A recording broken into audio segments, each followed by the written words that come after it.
Hey guys, thank you for coming to my channel. If this is your first time here, my name is Dom. If you're a returning guest, thank you so much for showing your girl some love. I really do appreciate it. That means you like where you are right now, so thank you. But in this video, this one, I have to say this one is all for the oily skin community. I am definitely a part of that community. I had oily skin ever since I was born. So, and I finally found a method that works for me. I love it. I tried it about a week ago and I was doing errands, running around in and out of the sun. I had a lot of movement going on, but my makeup still was matte.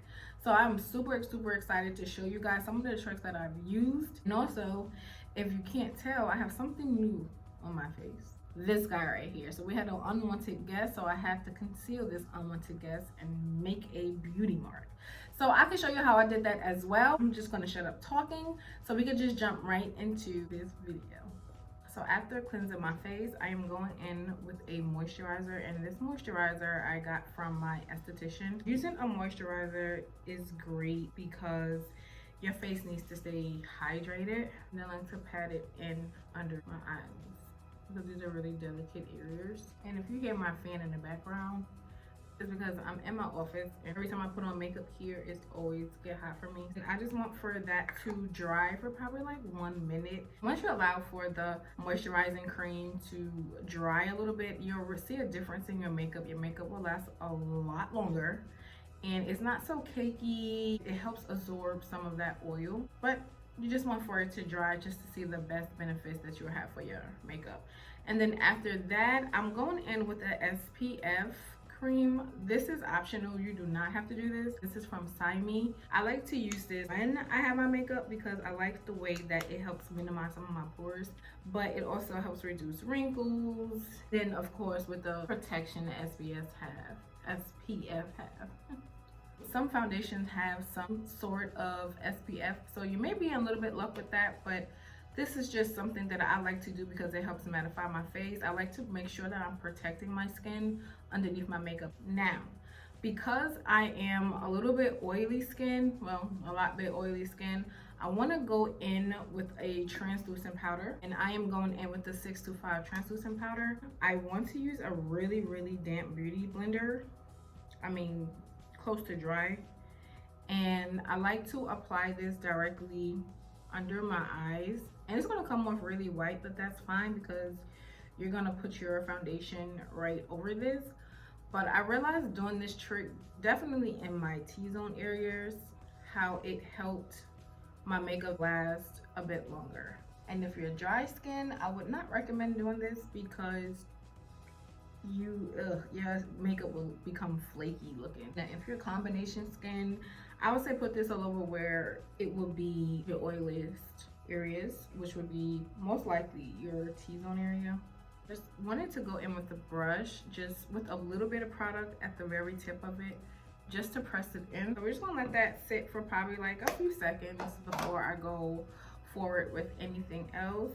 So I'm supposed to put my primer on before I put on my powder, but it's okay. I'm just gonna focus it literally on my T-zone area, and then we're just gonna put the powder right back on, and I'm just gonna pat it in.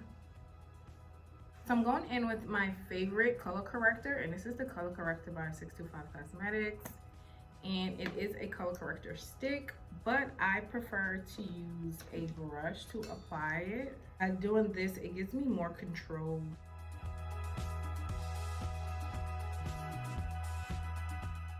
So after that, I like to go in with a completely dry beauty blender, and I do not wipe back and forth. You're just moving product along. To see this powder on my face and applying like something really creamy, it's still so matte. It's a go for me right now. It's a much of a go, okay? So next after that, I want to go in with a different foundation. I know I normally use like the same foundation all the time. Go in with the Maybelline New York, and this is the 24-hour, the Superstay. So this is the full coverage. It's been very long since I've used this. I don't think this is actually my true skin complexion. If this makes me really dark, that's fine. I'll just correct it when it comes down to my concealer. And when I'm blending it out, I like to start in one spot and then I work my way around and making circles. because this way it gives it more of a flawless look opposed to just dotting everywhere going all the way around. I want to let all of my products sit for probably like a minute or less, only because with my oily skin it's best just to pace yourself and to let everything dry. Going in with the Black Radiance contour stick. Wow, this is so cool. I feel myself having to forcefully put the product on because now my skin is really dry. I am going to blend out the nose first. And I'm not blending in all the way. I am just moving it around. Then next, I am going in with my favorite concealer. This is by 625 Cosmetics. You can use these as foundation, color corrector, contour, concealer. I want to go in with a flat brush first. And you just want to make sure it's applied evenly. This is like my favorite part of makeup. Like literally either makes or breaks your makeup look. And I know the line is not straight. And like I said before, you just want for it to sit. I am going to start blending the concealer edges first.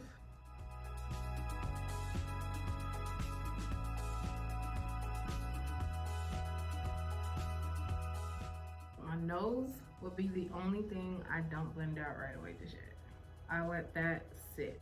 Oh my goodness, it's like I gotta do a little bit more work because once you let all the products dry, you're giving it a chance to really work. So it's not moving and gliding as easy as it once was before. These eyebrows and lashes aren't even on. I'm already feeling myself right now. Like seriously? But now let's go and blend out this nose.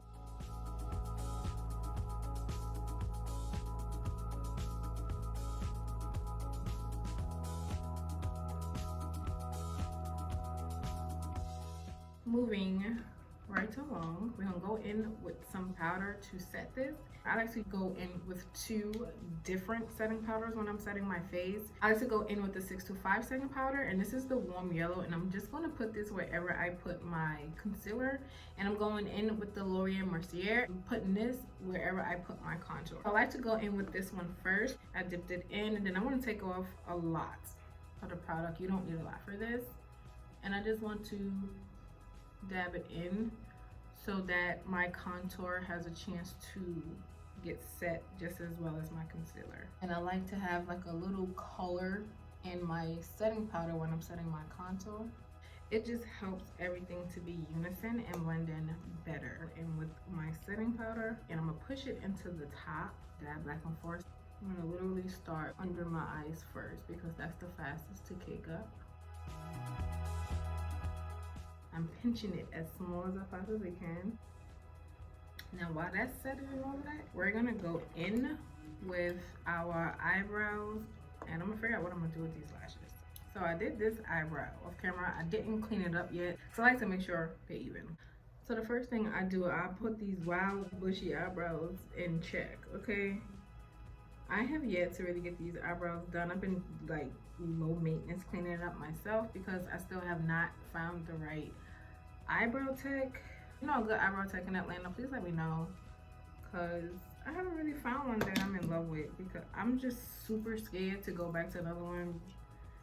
People be messing up my eyebrows and it's like, yo, they're really thick and it could be fuller and thicker, but people keep taking them off and I have to wait for them to grow back and it's just whatever. So the first thing I like to do is once I get the hair into my desired shape, I like to draw a line and I go in strokes right into and through the eyebrow. And I like doing it like this because it gives me wiggle room to play with my brows, and I make sure that I am literally on that line of my brows and not here, but I'm there directly on it. Then I want to do the same thing to the top. I'm not overlapping my brows, but their lashes, and connect that tail, and I make my tail like so. Then I fill in the tip, and I start to do like light-handed strokes. And I get really careful and barely to touch it up there. Then I brush that product in from the line that I created. And boom, that's it. I know I made it sound like real easy, but it really is, but it really isn't at the same time. But when it comes down to brows, it takes patience and practice. I'm gonna go in with like an angle brush, and I want to go in with a concealer that's as close to my skin complexion as possible. I don't like putting in concealer that's lighter than my skin tone because I'm not too crazy about having that white line there, because it's not realistic to me, because I don't naturally have a white line. It's just my skin. Okay, so I end up doing my eyes. I just put a little shadow on there, a little gold shadow. Can no go wrong with a little gold shadow. But I put a little shadow, little lashes on to brighten up this look just a little bit. But I did it off camera, so it is what it is. Don't get mad at me. I didn't really feel like just going through all of that. Okay, so now I want to put all of this powder away. I'm gonna use one of these brushes that has a little stiffer. Anything too loose, yeah. I don't want like a big poofy brush like this. I feel like it's just going to, it's not going to hit right. I need for the small little bristle ones that's a little bit tougher, and I just want to pat it in.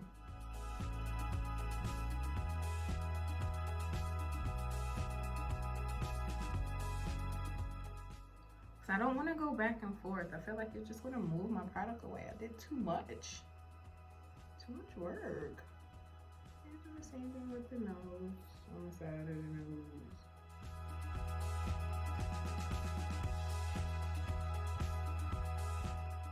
So I'm going in with the 625 Cosmetics finishing powder, and this one is in C10, and I'm just applying this all over my face. But this is optional. You necessarily don't have to do this. But because I know in Atlanta this heat is crazy, I'm gonna be sweating like crazy.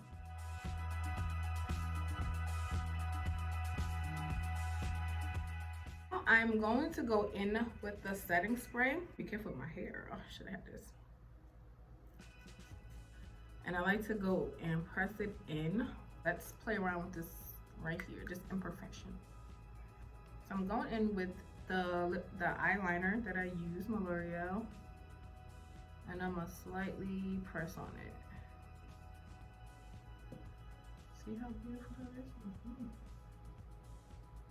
I just want to make it a little bit darker so I can use my finger to blend on it. There it is. This is a little imperfection that you just made really beautiful so that, you know, it compliments you. Listen, you gotta know how to make your imperfections work for you. Can't be going around insecure because of a little issue. Just put a little something on to make it go. So now we're gonna move to these lips. So we're gonna go in with Walnut, and this is by 625 Cosmetics. And it's so creamy.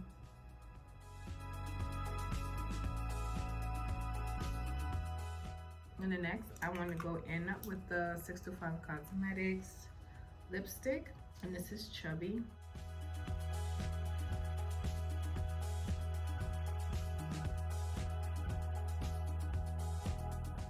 And then I want to go in with the 625 Cosmetics Origami.